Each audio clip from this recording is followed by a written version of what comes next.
The following feature presentation is part of the Skywalking Network.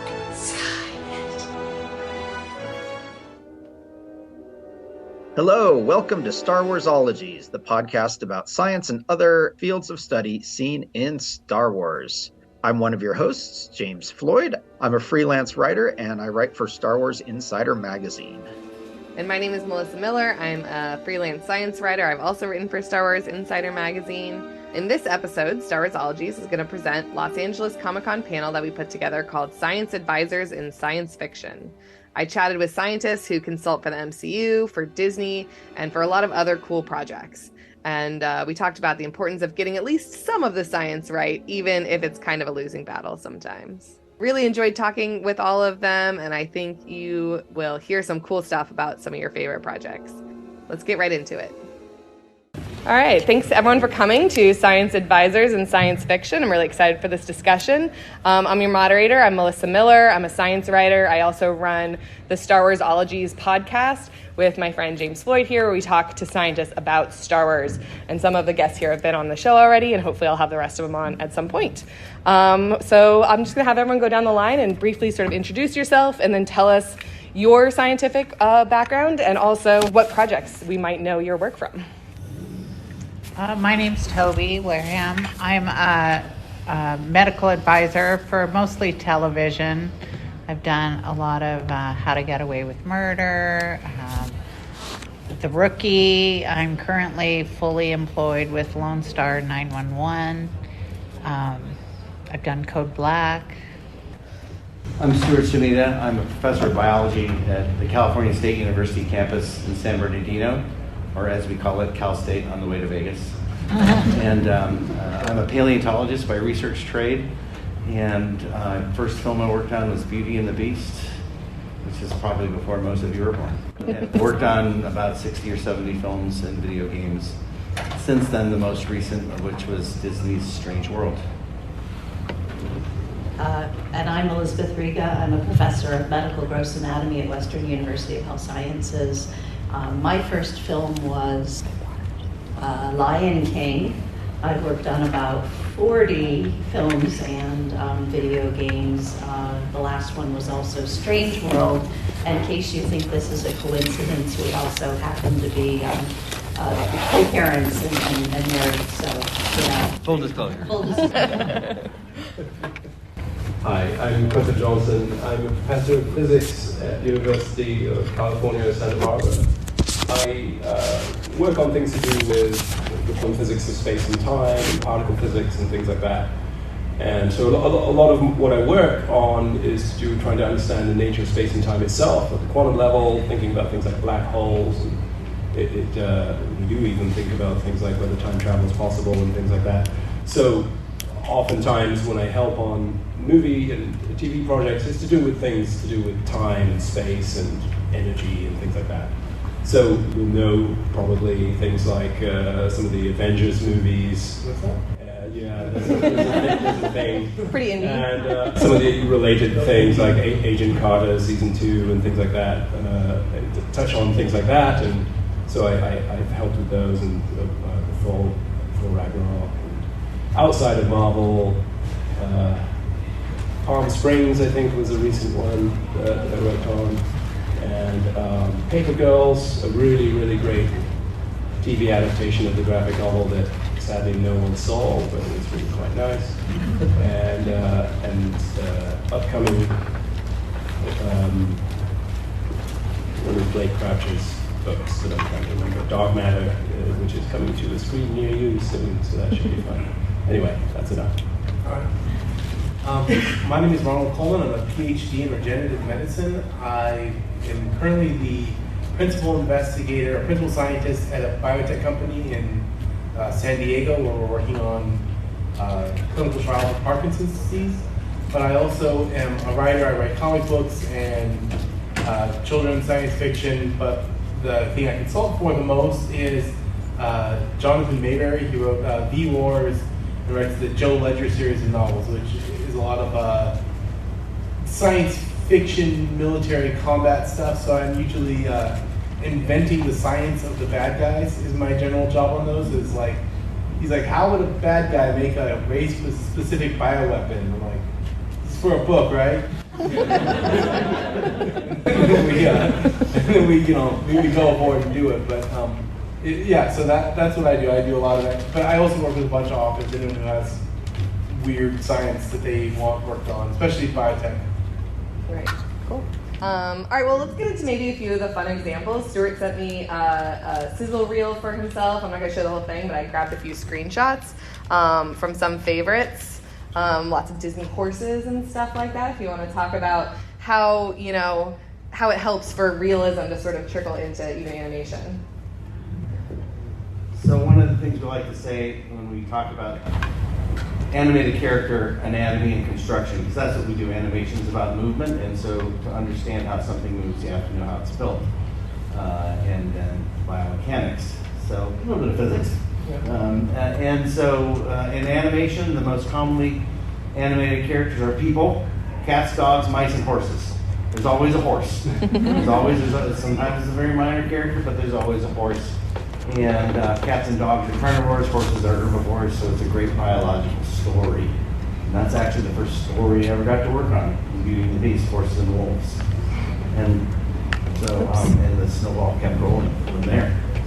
Something else in your scissor reel maybe you can explain is this like child comparison to Stitch? Yeah, and since this is one of our co-authored publications, I thought I would plunge in here because the figure in the middle is our son Darwin.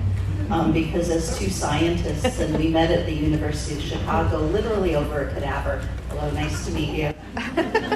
And for many of us that are academics and scientists, we're sort of like sloths. You have to dangle a mate in front of us before we're going to be able to respond. But seriously, Darwin and our son Owen, for those of you that get the paleontology joke of that one, because they fought. And they did, provided us with a lot of references.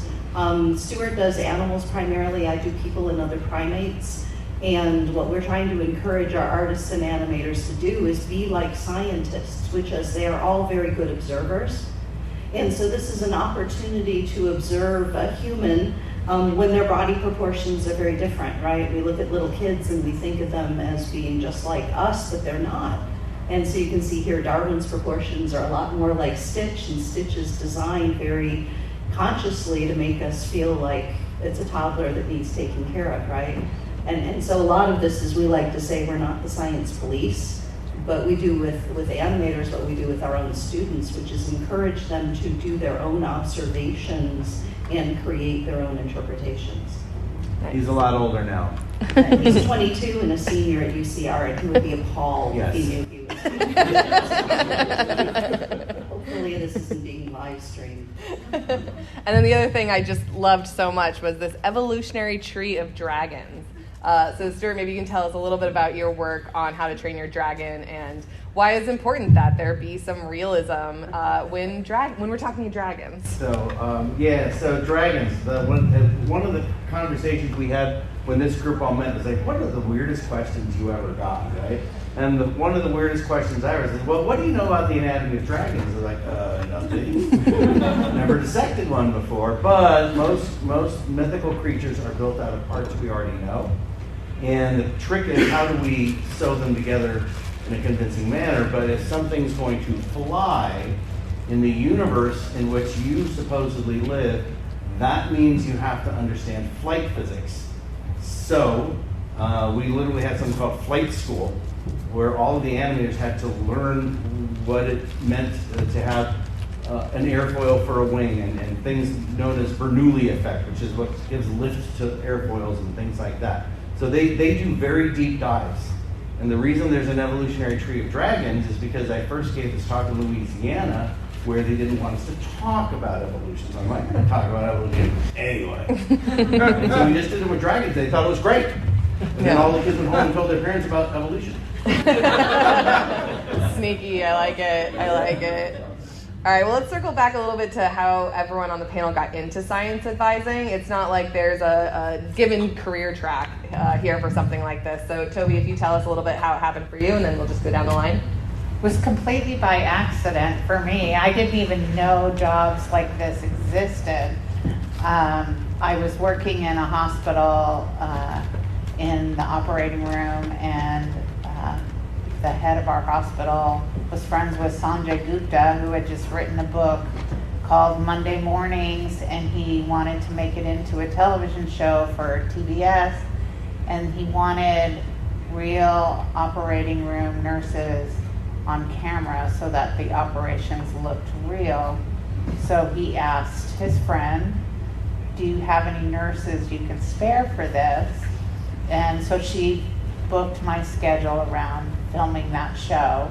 And then I met the medical advisor and went, wow, this is really cool. And it pays a lot better than standing over, a person for 8 hours doing surgery. So I was just very lucky. And that medical advisor who I was working for there, even though I was on camera, she got a show, Code Black, shortly after our show wrapped, and asked if I would come on as an advisor for that. And that's how it started, and it was all just very organic. And like I said, the thought never even crossed my mind that television or movies even have advisors for stuff like that, because most of the medicine is not realistic anyway, so I just didn't think somebody was advising them. Right. Yeah, right? If you had an advisor, it wouldn't be that way. But what I've learned as being an advisor is you give advice, and then the directors and the writers have their own outcomes that they want to achieve regardless. And I don't take it personally. I get paid the same regardless of what the end product is, because my husband's a physician and a lot of our friends are in medicine. It's kind of hard when my friends say, you're the medical advisor for that? Well, this was, and I said, yeah, I'm an advisor. That's right. I don't write the show. It's not my show. I'm just an advisor. So, but yeah, I feel very lucky and very blessed that I stumbled into this, and I encourage people when I meet, that want to do it. I try and help as many people as I can, because it's just a great industry to work in. How about you, Stuart and Melissa? I want Beth to go next, Okay. because she's got a great follow-up quote for exactly what Toby just said. Yeah, so I mentioned I met Stuart at the University of Chicago, where the unofficial motto is where fun goes to die. We're a little proud of that, which just goes to show you how committed we are to the assignment. But it is true. I started on Lion King because while Stuart did a variety of other animals, he was less familiar with primates, and my degree meant that I was very familiar with primates. And for those of you that have seen Lion King, Rafiki is a hybrid animal. He is sort of a mandrill baboon hybrid. We talked a little bit about erectile tissue on the face, because those aren't just colors, it's erectile tissue, and because they're baboons, they also have brightly colored scrota. Fun fact, which in fact Disney did cut out later. If you look at the stick, there may be something dangling on the stick, may or may not be. The point is, as you know, there's a lot that goes into this, and I was working with character designer Joe Hadar at the time. And we put together what we thought was a great character design. I went to the American Association of Physical Anthropologists meetings after the film came out, very proud of what had been done. And of course, I met a colleague, and the first thing that he said, and he was a colleague that I really respected because he wrote the anatomy book I taught with. And he looked at me and he says, yeah, Rafiki walked wrong. Right, and it's true. It's true. They didn't ask me about how he walked, and so they gave him a forward crossing mammalian walk and not the backward crossing primate walk. And the point of the matter is sometimes people think you get to be the science police, right? And Clifford, you said that, and our job isn't to squash people's fun or squash their story, but sometimes those things don't make it into the film or they get cut. And to the general audience, it may look like there hasn't been a great deal of care and attention, and in fact there has been. So I wanted to reinforce your story and to say that despite that, it's wonderful because of that opportunity. I got pulled in to do what turned out to be a much more significant project than a hybrid primate, which was race, sex, and gender in 1992, educating animators in one of our more powerful companies. And I think that looking at what happened with Pocahontas and then later with Mulan, I think it had a tremendous effect to train young animators to use their observational skills and not go by what art school taught them. And it has arguably 20, 30 years later made a real difference in how diversity is depicted in animation. So that's kind of full circle. See, now you can see why I wanted her to follow up. And so you can imagine some of our dinner conversations. We're just this group in general. It's high on the nerd level. I got my start because I had some fortuitous meetings. Fortuitous and serendipitous is often what you hear. A good friend of mine who was in the art and animation department at UCLA when I was in graduate school, we just hung out together. He got tired of artists, so he hung out with scientists at lunch, and I hung out with artists at lunch because I was tired of talking about biology all day. And so his name is Charles Solomon. He's written dozens and dozens of books in the history of film and animation, and we're very good friends. He was the best man at our wedding.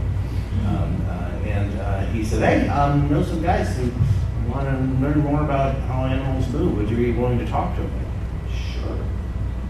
And that was when we were still in Chicago. It was February. And when someone says, you want to come to LA in February? Absolutely. And the snowball just kept rolling. Very brief. So the answer is I don't know. Okay. Because you never know with some of these things. The history of my involvement, and even now, is to sort of make a nuisance of myself in the sense that the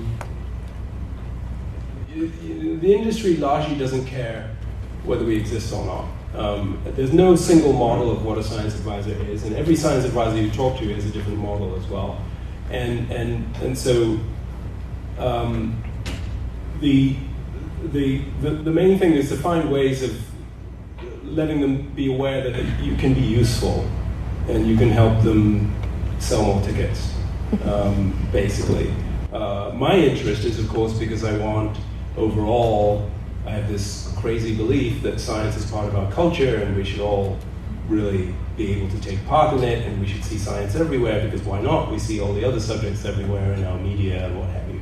And science, as you know, some of you know, is not always well represented. It's often feared, and it's very much misunderstood. And so I feel that we can improve our society by just having more examples of it, more fun things you can do with it. People can really see what's going on, but also, very importantly, you see more people doing science on screen and a wider range of people doing science on screen. And you see science can solve problems, and it's not just some thing off in the nerd corner. Now, if you go into anywhere in the industry and say that, they go, that's very nice, but how does that help me make money? So you don't lead with that.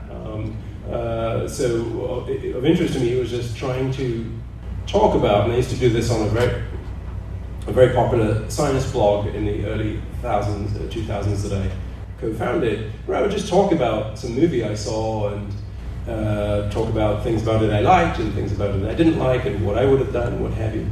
And then also I was getting students, film students at USC, and I had founded a competition where I'd get them to make little films about science, and not documentaries, but just little stories.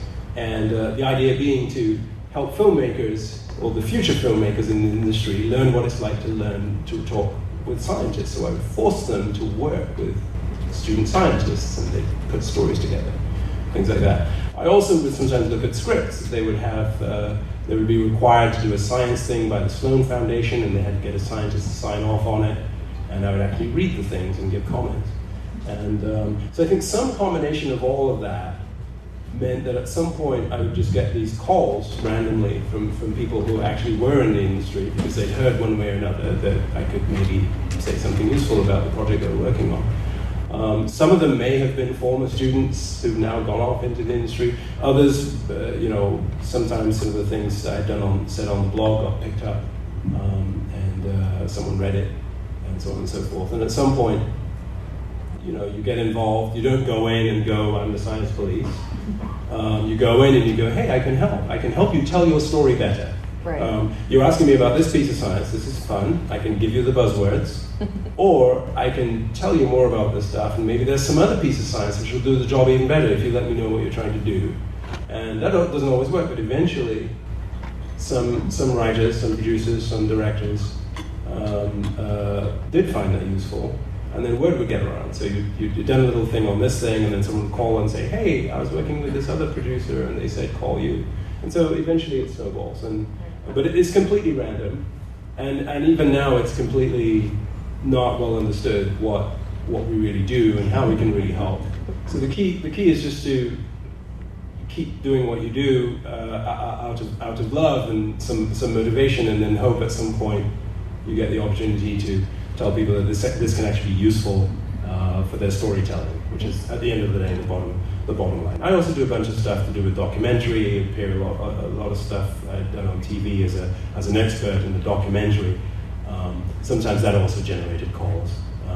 But the key thing is not to set yourself up as the science police. Yeah. I'm the science law. It's the same thing. With me, I was on some panels for the Fleet Science Center talking about, because I was in my PhD program at the Scripps Research Institute, and so I'm close, and grad students will do anything if you offer them food.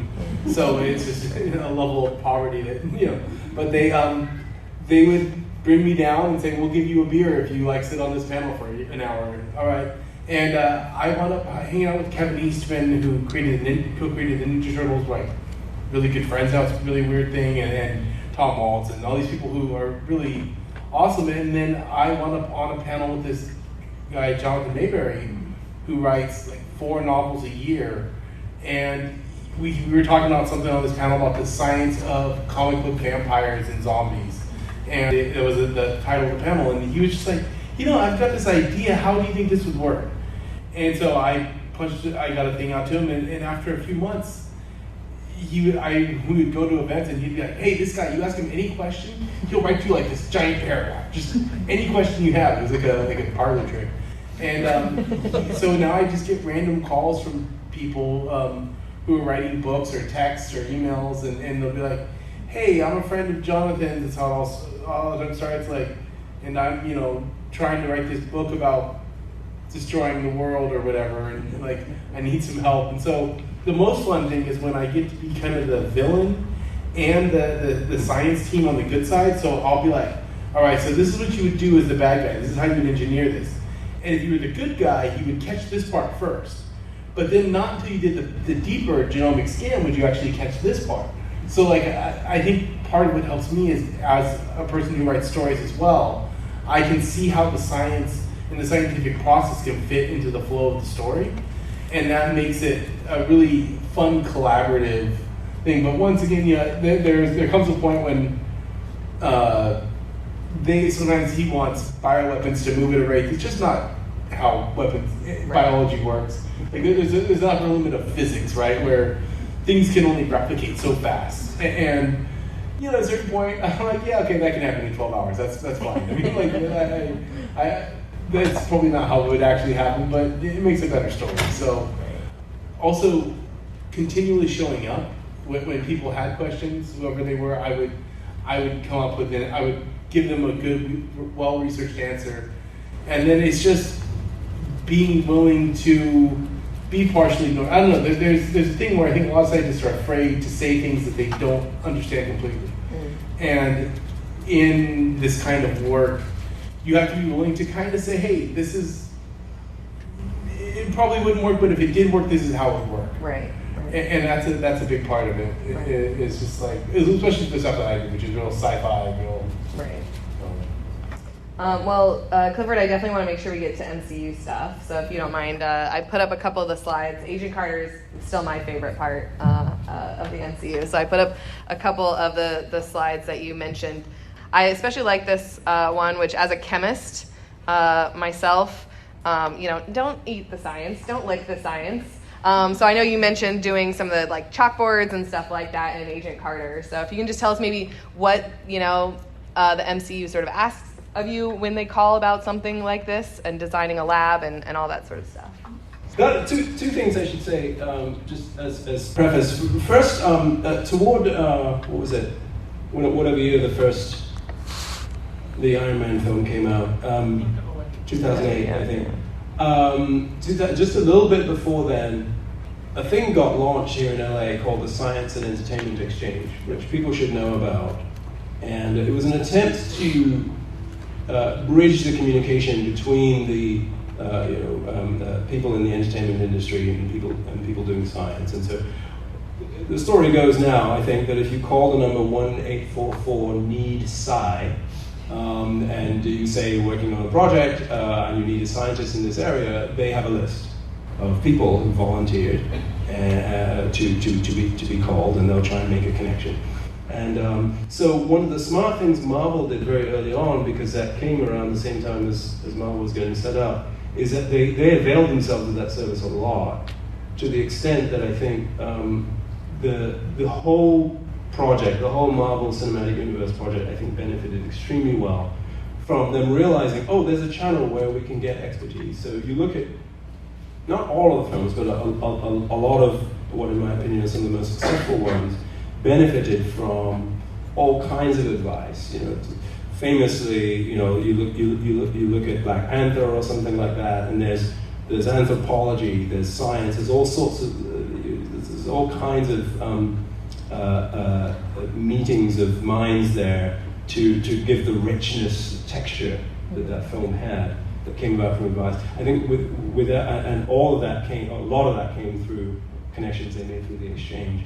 So at some point I got involved in the exchange. They called to start things off, they called a lot of the people who were known already to be around as scientists involved in this stuff, and since then I got a lot of calls from Marvel through them, so I should mention that. Anyway, a great example is Agent Carter, in which they got in touch and they just wanted me to do buzzwords, which is often what happens in many of these things. And they just wanted, we have this thing and we want some words, but it was a little more. They wanted to go, how does this weird substance work? And for those of you who know season 2 of Agent Carter, you'll know that it starts out with this strange thing that's found, and they try and understand what it is, and so they had some stories as to where that would go. What happened is that I had lunch with the writer's room, and they hadn't written much yet, which is great. I think it's one of the key things that when these things really work, not much has been written. Now you talk with the scientist, and you get ideas about what you can use and then weave into the stories later on, as opposed to, it's all pretty much done, and get a scientist to tell us some buzzwords for the people to say. So it started very early, and so they were saying, well, how does this thing work? And I said, well, I don't know, because this is, the Marvel universe. Right. But it reminds me of this real science that's really fun, that we might be able to borrow some ideas from. So then I would sit there over lunch and explain to them the real science that this is, and then what you need to do there if you have a strange subject that's super cold and you can't touch it and it seems to absorb energy and what have you. You can't touch it, how do you contain it? How do you move it around? So we then talked about containment, magnetic confinement of things, the whole things. So what that meant is that eventually they ended up with a bunch of science they hadn't thought of, some cool ideas that they could then weave into later stories, and build, entire episodes came out based on those conversations. Entire characters came because they got inspired by some of the kinds of scientists that we could have on the show to flesh things out. So it's a really great example. And so of course, yes, I was doing things like, this is the equations they would probably have in the board if they're trying to solve this problem. I ended up writing them for nobody, but maybe 5 people in the world know that would recognize this, but there's the equations I wrote them ended up being period appropriate, but then adapted to the sort of Marvel science, what have you. because anyway, that was a fun thing to do. Because normally it's just E equals mc squared on the board, and that's it. Right. But then some of the stuff I was telling them about the science meant that they would go, well, how would you build a machine? What would a machine like that does that look like? So then I would sketch them. This is, if I were building this machine, this is what it would have to do. This is how you would cable it up. This is what it would look like. It wouldn't be this perfect looking thing because no scientist does that for a prototype. It's all messy and there's stuff trailing out. So this is what that would look like. And then, I visited the set at some point and, oh my God, they built my drawing. So that was kind of cool. And, but then just one last thing, the really, for me, one of the most important things to do when I get the opportunity is not just talk about whatever science or science-inspired thing that's going on, but also help them work on the scientists themselves. So the people who are saying the science, doing the science, what have you, who is that? Is it always Tony Stark?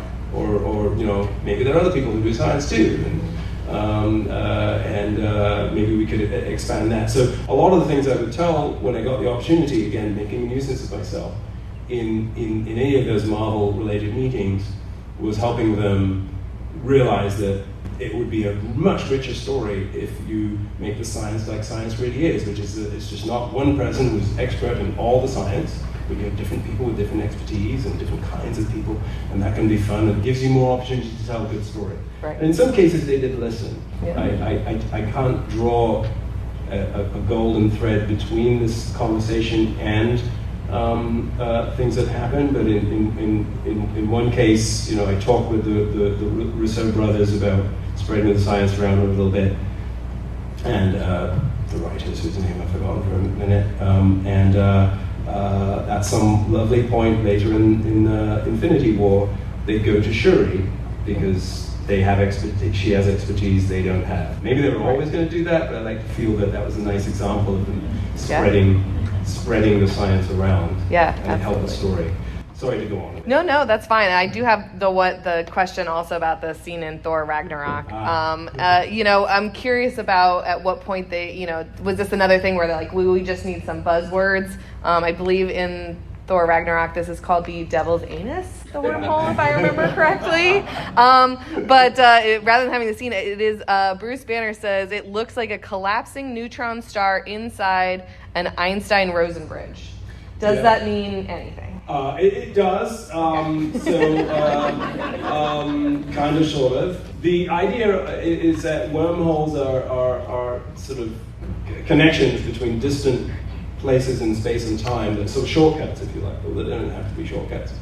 And so we talked a lot about the idea of the Einstein-Rosen bridge, which is arguably the original wormhole, at least on paper, as a solution of Einstein's equations, which may or may not be a thing you could really make. It's a speculative thing. But it's called the Einstein-Rosen bridge. And to give full credit, I think Sean Carroll was the first person to put that into the first Thor movie. Okay. But the idea of these wormholes that I talked a lot with the VFX people and also Taika Waititi was to show that they have different character. You'll see all the different wormhole entrances, which didn't look anything like I suggested they should, but that's fine. But they're all different, how they look. And so the idea is that they're different because there are astrophysical phenomena on the other side that's spilling through, in some cases, to there. So then there's a longer conversation, which I scribbled, which you see a fragment of in this conversation, where indeed Banner is figuring that out and realizing that in that case, yes, there's some kind of neutron star doing something on the other side. The neutron star idea I put in there because I had this thing which they didn't go with in that film, that we could then use that as an excuse to investigate the origins of Mjolnir, Thor's hammer, which was forged, as you know from earlier Marvel movies, is forged in the heart of a dying star, which is what a neutron star is. Got it. And so I had this whole thing that I wrote for them where I was saying, well, if they went through that, which they do, they would come out near Asgard, and there'd be a neutron star, and that would be the neutron star that the Asgardians used to forge their weapons. They decided not to do that. They do visit the neutron star and a different neutron star later in Infinity War. But anyway. Well, I mean, now that the TVA is a thing, right? That's just a branch, you know, where right. they took your story idea or whatever. So anyway, that's awesome. So they're lots of fun. You throw them stuff, and you help them stay self-consistent, which is all you really can do in a universe where people have magic flying hammers. Right. And you try to help them stay self-consistent. You give them fun ideas to help them tell their story, and then you sit back and they use maybe 1% if you're really lucky. Yeah. Well, sort of going off of that, Stuart and Elizabeth, if you want to talk about the importance of being brought in early in the process. I know you said in your career sometimes you start right at the beginning and you're in those writers' rooms, and then sometimes it's like a last-minute fix they want from you. So which way do you prefer, and how does the science benefit long-term? Well, as you've heard from everybody up here, they may or may not listen. And I'm going to steal one of Beth's lines. We know we're not making documentaries. We sometimes help on documentaries. But for the entertainment end of things, and it's really funny because my father's a physician, and he always yells at me. And I'm like, I don't work on medical shows. No, I know someone who does. So if you get a call from someone with the same last name, it's my guy. Anyway, so usually it's best to come in early because you can help them with story ideas or help them avoid problems. A horse doesn't run like a dog, so if we don't do that in the first place, we don't have to redo it, which costs time, which costs money. And that's what producers like, because they like to use their money efficiently. And so normally, I would say, it helps a lot. Sometimes it's simple, just to avoid mistakes. Like I was in very early on Life of Pi, and they said, how is, when a zebra falls into a boat and it's going to break its leg, where would it, because it's going to break it, no, it's a horse that's going to break its leg farther down the leg. Things like that, which simply save the visual effects crews a lot of time. Sometimes it's a silly question. Well, there's no flies in the middle of the ocean, so there won't be flies around the dead carcass, and unless you're close to land. Oh, right. Other times we get to have a huge impact on a story, and that's when it's very, very exciting. And I actually, that Strange World is a great example. I'll let Beth mention how that works. Yeah, Stuart and I have both had very similar experiences. I do Strange World, and I have to say, working with director Tom Hall on this was his passion. And if you haven't seen Strange World, I think it's going to be one of those sleeper animation the kind of wonders that becomes more popular with time. It is very deeply sciencey. The entire story is predicated on science, and indeed Tom brought in not just me and Stuart, but probably 4 or 5 other scientists at various points to say, okay, we have this world, and I don't want to be a spoiler on it, but it is essentially extremely biological, and our job was to kind of come up with ideas and say, well, here's how you could accomplish X, because truth really is stranger than fiction. If you look at biological diversity and the way that organisms make their way in the world, the reality is far more interesting and far more complicated than sometimes the writers are able to come up with. And that was lovely because we had such great meetings. At the other end of the spectrum, sometimes you're brought into a project where it's like, how do we fix these eyes? And you're like, it's way too late to fix them. Or one of the heartbreaking projects, all of this beautiful photorealistic anatomy and modeling a gorilla, modeling a human, modeling organs. And then you find out, well, look, we already shot the scene with a dude in a gorilla suit. So that accurate gorilla you did, we got to make it less accurate because we can't shoot the. And that's just show business, folks, right? Right? That's what happens. And so those projects are great. I am going to say, back into my personal kind of crusade in the industry, which is making sure that human variation is depicted in a way that is respectful and is a character and not a caricature, because the industry does not necessarily have a very good history. I would say going all the way back to Mulan and working with Ruben Aquino, who is a Filipino-American animator. We had to make Mulan and Shang look like they were actually from China several hundred years ago and not a Barbie doll with slanty eyes painted on. And believe me, that was actually a battle where it was a pitched battle with the producers because it hinges on the head shapes of people with East Asian extraction. They're fundamentally different than what art schools are teaching. And to his credit, Ruben gave me a rule of thumb. He said, you know that you're Asian if you put a pencil on your nose and it touches both eyeballs. You're like, oh no, that doesn't happen to those of us that are European. No, it doesn't. That's not the normal. European does not equal normal. It equals one of the several thousands of normals across the globe, and I think there has been some progress made on that. And in the end, if you look at those head shapes, we won, right? If you look at Mulan and Shang from the side, they have shapes that are very evocative and accurate to the point of being respectful. That's not being the police. That's actually moving the needle in the industry. Now, please don't blame me for the costumes. They did not ask me about that. Yeah. And yes, they look Korean. Yeah. So you win some, you lose some. Right.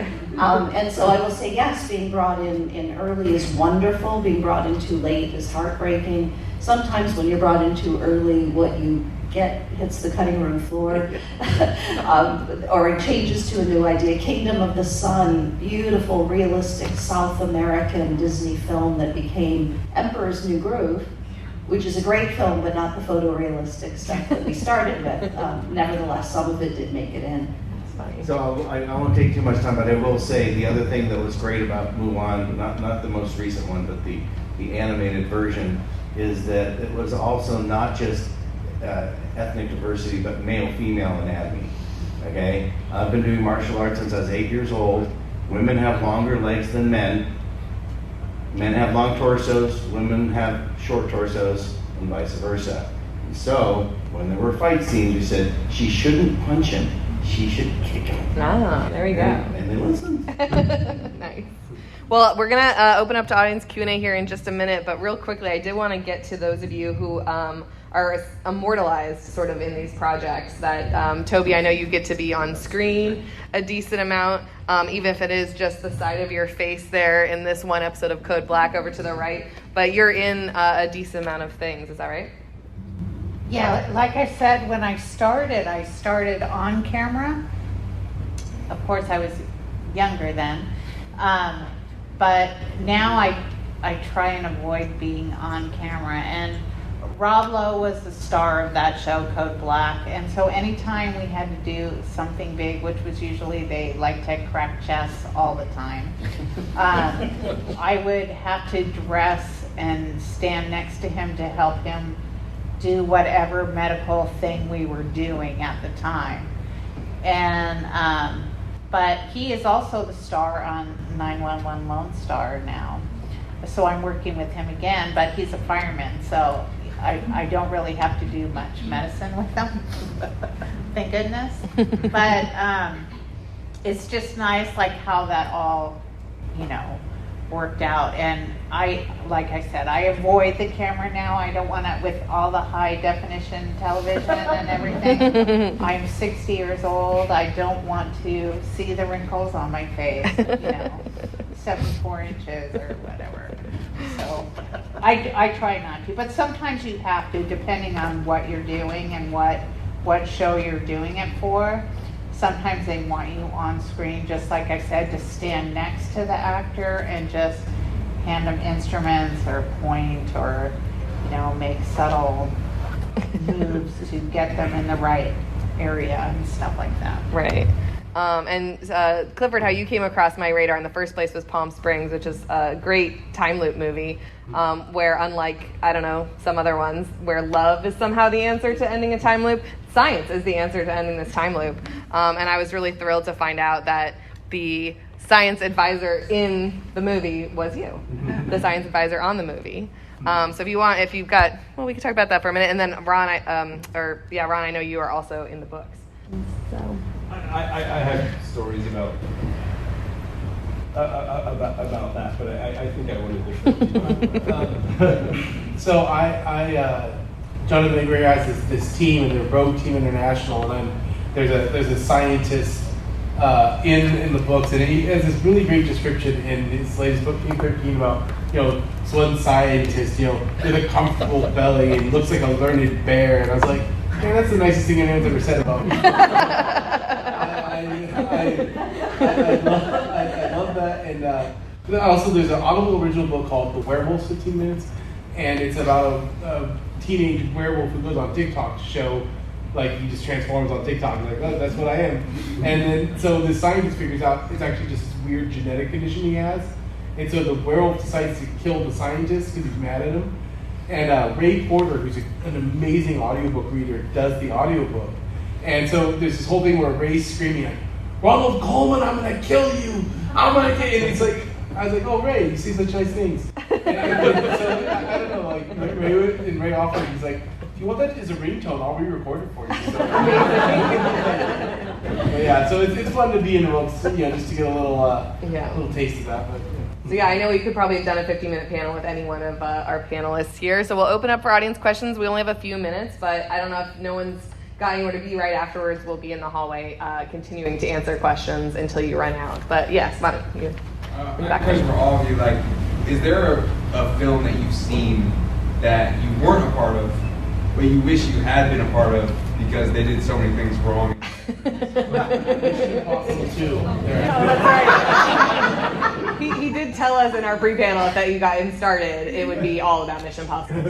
What in particular is terribly red blood cells are nucleated, so like a virus specifically that's trying to attack red blood cells wouldn't have the cellular machinery to take over. Okay. And so the whole concept is that they made this special virus that kills red blood cells, and I was sitting with a friend who's a scientist, and we just looked at each other and was like, it's not that hard to get that right. Yeah, like literally any other cell. Right. One cell, it just doesn't work.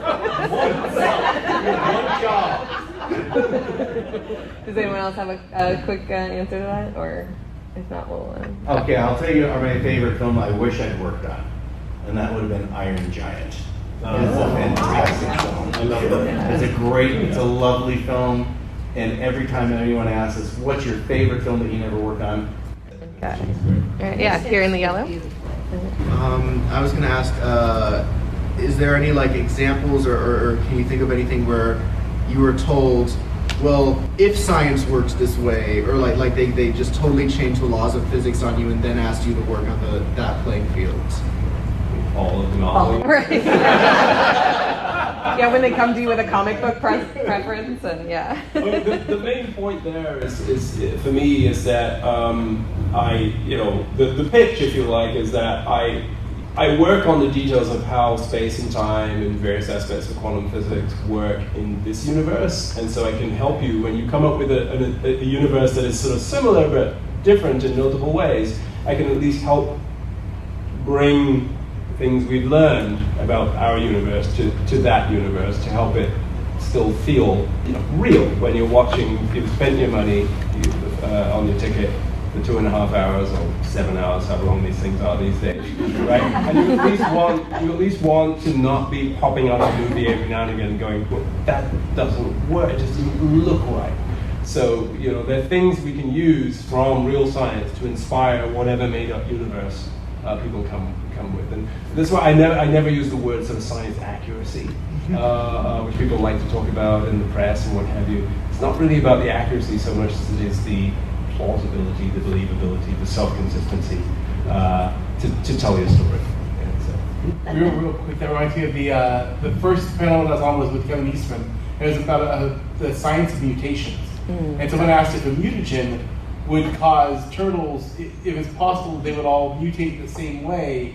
And I said, well, no, because mutations is inherently random, so why they would all be the same? But I said, all of my experiences from mutagens from this universe, so it's possible that, mutagens from Dimension X work differently, and I can't really speak to that, but other than that, they... Elizabeth, last thought, and then we'll take the rest of the questions out in the hallway. Please stick around and chat with us. This is something we both like to say. You have to know the black and the white to walk in the gray. Mm-hmm. And you know, one of my favorite projects, and Stuart was involved with this as well, was Disney's dinosaur, right at the very ancient history in computer animation. They tried to make accurate hadrosaurs, and it looked like, I quote, 2 clacking coconuts. So we know that dinosaurs don't have muscles of facial expression. Only mammals have facial expression. But if dinosaurs did have muscles of facial expression, what would they look like? Where would they be positioned? How would they be fastened? So it was fun as a scientist to create something that never would have existed on 2 parts that exist in 2 different blades. And I think that really sums up, I think, what creatively can be so thrilling about what we do is that you are helping others create something which hasn't existed out of parts which we know very intimately and love very intimately. And, you know, thanks for this opportunity to have fun discussing that. Yeah, but I want to thank all of you for being on the panel and sharing your science advisor experience with us. So we'll be on the hallway continuing to answer your nerdy science questions. Thank you.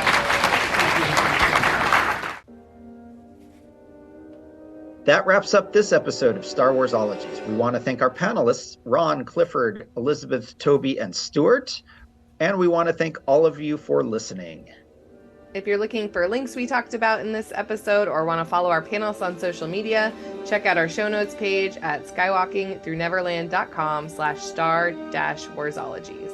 And also check out our YouTube channel, where I'll put up some related visuals with this episode in the next few weeks, but there are a lot of other great episodes there as well, including all of our other Comic-Con panels from the past.